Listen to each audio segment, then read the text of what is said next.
हेमा दीदी और ग्रुप के सभी मेंबर्स को नमस्कार। मैंने 17 अगस्त को मेरी बहू रानी आंचल गुप्ता, जिसकी उम्र 29 ईयर्स है, वो उसने घर आके बताया 7:30 बजे कि मुझे 5 बजे से बुखार फील हो रहा है, मेरी तबीयत ठीक नहीं है। तो ठीक है, वो जब 7:30 बजे घर पर आई तो मैंने उसको आते ही आधा चम्मच पहले रागी चूरन दे दिया, जो कि मेरे पास रखा हुआ था। मैंने दीक्षाम का बना हुआ चूरन है, वो मैंने दीदी के यहाँ से अभी कोई 1.5-2 महीने पहले लिया था और मैंने उसको वो दे दिया, जो कि आधा चम्मच चूरन भी काफ़ी रहता है एक बार में। और मैंने हाथ के हाथ, मैंने जैसे कि बताया हुआ है ग्रुप में कि मैंने दीदी के नुस्खे में सेव करके रखती हूँ, तो मैंने वो नुस्खे देखे क्योंकि उसको ठंड लग रही थी और बुखार हो रहा, ठंड से बुखार था, 100 पॉइंट समथिंग बुखार था। तो मैंने फटाफट सारे नुस्खे चेक किए और उसमें मुझे बुखार जो कि ठंड लगने से आता है वो मिल गया। तो मैंने दीदी से पूछा था कि दीदी मैं क्या करूं। मैंने आधा चम्मच रागी चूरन तो उसे दे दिया है, 1 कप चाय पिला दी थी उसको, जिसमें कि मैंने लौंग, दालचीनी, काली मिर्च, बड़ी इलायची और तुलसी जी डाल के और उसमें फिर 1 चम्मच शहद डाल के उसको पिला दी थी। तो मैंने दीदी से पूछा तो दीदी ने मुझे कहा कि आपने रागी चूरन दे दिया है तो अब आप कोई और नुस्खा यूज़ ना करें। और क्योंकि इसके बहू के शरीर में पूरे दर्द था, कमर में, कंधे में, आँखों तक में, सब जगह दर्द था बहुत ज़्यादा। तो मैंने दीदी से पूछा तो दीदी ने मुझे बताया कि 2 चुटकी हल्दी, 2 चुटकी सौंठ का पाउडर और 4-5 मुनक्का, 4-5 छुहारा डाल के आप 1.5 गिलास दूध में उटालें, उसको उबाल लें और करीब 1 गिलास दूध जब रह जाए तो नॉर्मल टेम्परेचर पर लाके, और यदि चीनी डालती है तो चीनी डाल, मैंने चीनी वो नहीं लेती है तो मैंने उसको खाली ऐसे दिया था। तो वो मैंने उसको रात को दिया और अगले दिन से भी सुबह और रात को ऐसे ही दूध में उसे पिलाती रही। और आधा चम्मच रागी चूरन सुबह नाश्ते के बाद और आधा चम्मच रागी चूरन रात को मैं उसको देती रही।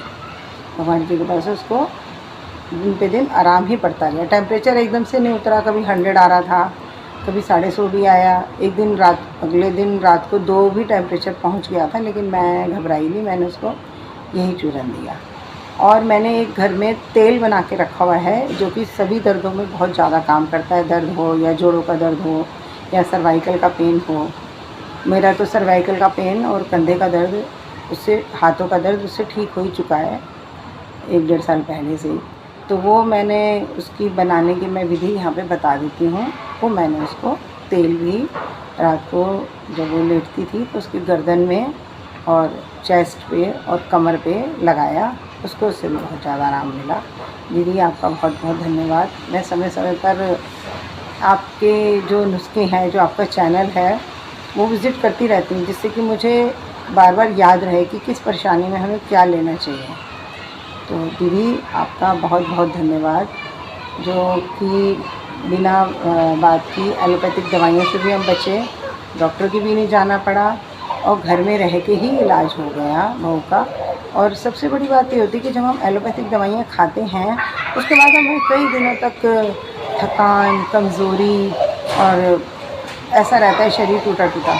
लेकिन जब हम ये नुस्खे लेते हैं, यहाँ पे मैं आयुर्वेदिक दवाइयों की बात नहीं कर रही हूँ, आयुर्वेदिक दवाइयाँ भी अच्छी हैं लेकिन वो फैक्ट्री में बनती हैं।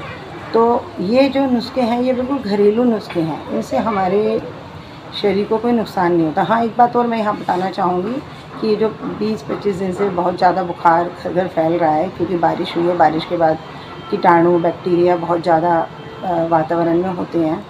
तो मैं पिछले 25 दिन से ये आधा चम्मच रागी चूरन डेली हल्के गुनगुने पानी से दिन में 1 बार ज़रूर लेती हूँ। सुबह नाश्ते के बाद ले लेती हूँ, यदि नहीं ध्यान रहता तो फिर बाद में कभी भी ले लेती हूँ, लेकिन उसको इस तरीके से लेती हूँ कि उसके आधे पौन घंटे तक आगे या पीछे मैं कुछ खाऊँ ना, जिससे कि वो चूरन पूरा काम करे। और यही मैं मेरे हस्बैंड को भी दे रही हूँ और भगवान की कृपा से मुझे अभी तक बुखार नहीं आया है। और क्योंकि ये रागी चूरन लेने से इसमें बहुत सारी जड़ी बूटियाँ, औषधियाँ मिली हुई हैं, तो मुझे इससे बहुत ज़्यादा फ़ायदा है। मैं आप लोगों को बस यही वाली बात बोलूँगी कि दीदी का चैनल विज़िट करते रहा करें समय समय पर, तो हमें ध्यान रहेगा कि क्या क्या परेशानियाँ होती रहती हैं लोगों को, और भगवान न करे हमें भी हैं तो हम वहाँ से उन नुस्खों को यूज़ करें। दीदी, प्रेमा दीदी, आपका बहुत बहुत धन्यवाद। थैंक्स। नमस्ते।